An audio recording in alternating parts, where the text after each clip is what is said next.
Hey guys, how's it going? Michael Troy here, and today we're going to be looking at Omac by John Byrne. Alright, I'm totally geeked about this one. I love Omac. Omac is the creation of Jack Kirby, one-man Army Corps. I'm not super familiar with Kirby's version, although I know he's the one who created it. It's awesome. I have, like, in my brain the image of the woman, like, with inside the box with her limbs like extending from the box. I know that sounds crazy. But anyway, so John Byrne is a huge fan of Jack Kirby, and he seems to handle his characters very well. John Byrne cites this as one of his favorite works. This came out, when did this come out? Like, this came out in 1991.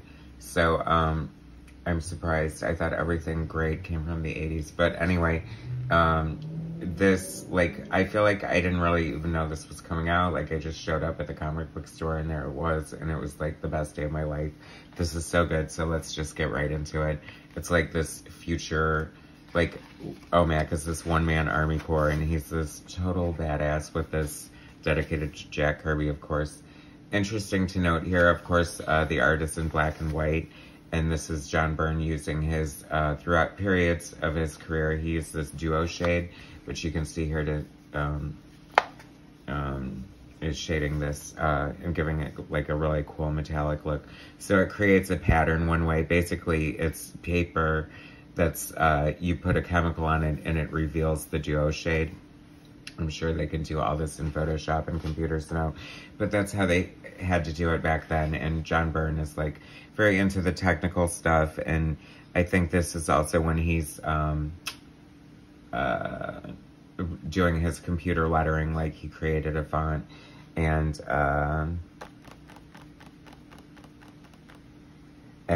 he would print it out and then just like glue it right on the boards. And I think I just read recently about Richard Starking's bitching because John Byrne stole his font after he taught him how to do it. So this is like Richard Starking's font. I could be wrong on that, but there's something to that.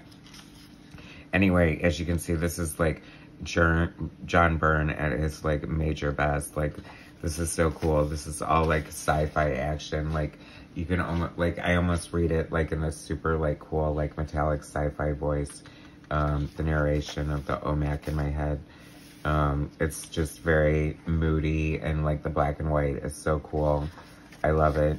It's so weird. I don't think there's a trade paperback of this, and I think that's a huge error on DC's part.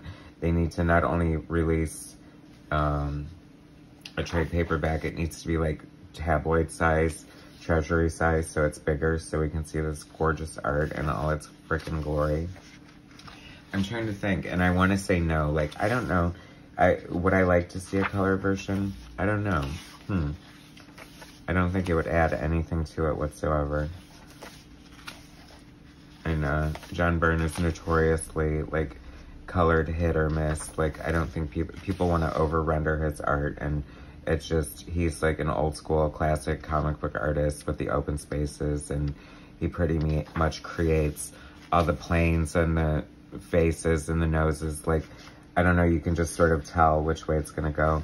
And I think like it pains me to see like 3D like rendering, shading on like over like articulating features and stuff like that. But anyway, isn't this art freaking gorgeous? Like, this Omac is just so cool. And I have to say, like, I don't really feel like, oh, see, there's that woman with the head. And I knew she would pop up sooner or later. But, so Byrne, I feel like they, you know, every time they sort of try to do Omac, like, making, like, the fleet of robots or whatever they did when, I don't know, you guys remember during that time when Wonder Woman, snapped Maxwell Lord's neck. So that's the end of issue 1, and I mean, how cool was that, right? So here's issue 2, and just fun little things. I'm sure this must be some sort of homage to the first series, but the fingers are counting down it's a 4-issue series. And so this is, and this is so great. Like, John Byrne's like kind of like an indie artist working within the industry when he does stuff like this, because he's writing, penciling, inking, lettering, and probably, depending on who the editor is, taking little to no editorial guidance. Anyway, John Byrne doesn't have the greatest history with editors, but hey, do you blame him? I mean, the man knows what he's doing. I don't know. It's irritating. On one hand, it's also actually nice to have editorial feedback, because sometimes I think that, like, the difference between editorial feedback and editorial interference is huge. I think that if there's a general suggestion or something that makes the story better, or, I mean, if there's a clear error, like, I mean, if you're drawing somebody's foot and it looks like a hand, and, like, sometimes you just need someone to tell you that. I didn't realize this racist trope was in here, but I suppose this is old-timey, and I'm surprised you don't see more of that, but this was made in 91, so you don't really need to put that crap in there. But, I mean, just to reference the past. Although, I don't know, I mean, it's like, it existed, so acknowledge it or not acknowledge it, you know? I mean, obviously it wasn't so egregious that I don't think you need to, like, edit this book or something, as the guy's hanging upside down naked, and being tortured. But hey, you know, I mean, that happens in fiction. Oh, this looks like, the guy from, Next Men, the villain. I can't think of his name, Aldous, or something like that. I don't know.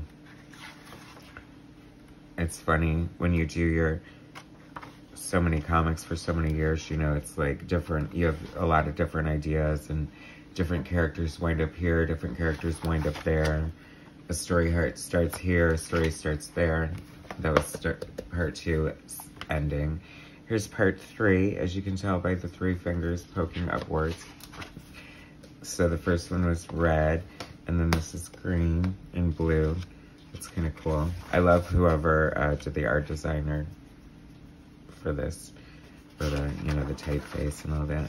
Putting it together, it was very cool at the time, sort of. I don't really remember ever seeing anything like that before. And it's cool. It almost reminds me of those, like, black light posters with the fluorescent paints that were so much fun back in the day with the black velvet. I mean, how cool is he? He just looks so cool. It's getting a little bit of a Gladiator vibes there. Let's face it, John Byrne knows how to draw a mohawk. I'm surprised he hasn't spent more time with Mohawk Storm. Wouldn't that be funny if in the X-Men Else one, she just got a mohawk for no reason? Or maybe we could catch up to that. Oh no, he's not gonna go that far. 40 years later, John Byrne is still working on X-Men Else one. And then he starts just doing stuff that, or referencing stuff that Claremont did after he left. I don't think that's gonna happen. You'll probably never see Mohawk Storm show up, or Ninja Kitty. What else would, or Samurai Wolverine? I don't know. Did Byrne hate that too? Although we are gonna get Byrne's origin of Wolverine, allegedly. I've never liked Nazi or Hitler in a comic book. I just never understood well, I mean, I guess it doesn't get a better villain than that, but this is so cool. And this is like the great artistry. I mean, obviously he knew he was going to be drawing this in black and white with the screen tones, and I just love, like, all the detail that goes into the forestry here, and just, like, I mean, he could have, like, overdone it with the screen here, but I mean, that's all his, like, brush work right there. It's so cool. I just love it. And he draws a pretty accurate-looking Hitler, I have to say. Although the mustache is always, like, the telltale giveaway, isn't it? That's why you can't really, no one can really pull it off, I don't think. I don't know anyone with one. Anyway. John Byrne does, like, his period pieces. I have to say, like, this is the best representation I've seen of these pants when John Byrne includes them in these books. And I guess they're historically accurate. I don't know if they're historically necessary. Maybe I should do more research on it. They kind of bother me. But, because normally, like, they look so weird and off-putting, but they look pretty good there. They just look like normal Thanksgiving drumsticks or something. I can live with that. See, the art is just so cool. It's so, like, next level. This needs to be a trade paperback. I don't know. I tried to, or you know what would really be cool is the artist edition, like the oversized ones that IDW does. Feel free to reach out to editor Scott Dunbier, who's in charge of all that, and say, we need Omac. Although I don't think that's going to happen. For some reason, DC did some, you know, like artist editions, and then they kind of backed off from it. Apparently, they're not that interested in doing anymore. Which means, like, I would love, like, a Superman artist edition. I mean, how cool would that be? The New Gods, you know, any of that stuff. Blood of the Demon, any of the DC John Byrne work. If they want to throw in the Legends miniseries while they're at it, that would be freaking cool. I like that futuristic-looking Ken doll robot. There's all kinds of tomfoolery going on in this story, you guys. This is such a good story. Like, it's so, like, different from, you know, your usual superhero fare that you're gonna get with John Byrne, and it's so much fun.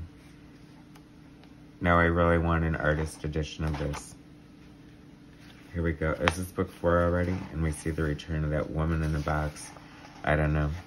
This would make a cool movie or like a Netflix series. So anyway, the executives of Netflix should just watch my show for ideas. Speaking of my show, that's it. That's John Byrne doing Omac by Jack Kirby. Super cool. 4 issues. No trade paperbacks. Relatively inexpensive. You should find it. Read it. It's the bomb. So please subscribe to my channel. I thank you so much for watching. Hit like, share my content, and I'll bring you some more soon. All right, thanks, guys.